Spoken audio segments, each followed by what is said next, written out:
ప్రాణం అని విన్నవించు ఈ పాటని,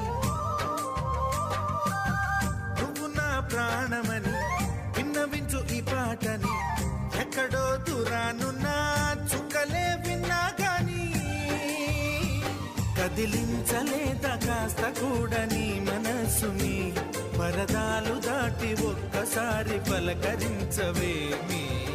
అందరినీ ఇలా వెంటపడి అడగాల సరదాగా, నువ్వే ఎదురైతే సరిపోదా. నిద్రపోతున్న రాత్రి నడిగా,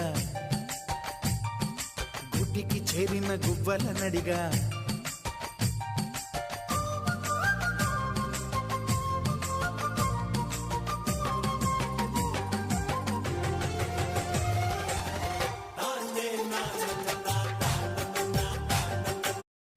రొట్టె చేయడం చేత కాని వాళ్ళు ఈ విధంగా ఒక్కసారి ట్రై చేయండి. ఇందులో సోడా కలపాల్సిన అవసరం ఉండదండి. ఓన్లీ సాల్ట్ కలుపుకొని 1 గంట తర్వాత ఇలా దోశ వేసేసుకోవటమే. దీనిపైన మీకు నచ్చితే సన్నగా కట్ చేసుకున్నటువంటి ఆనియన్స్, క్యారెట్ వేసేసుకోండి. మా పిల్లలకి ఆనియన్స్ నచ్చవని చెప్పేసి నేను ప్లెయిన్ దోశలే వేసేసాను.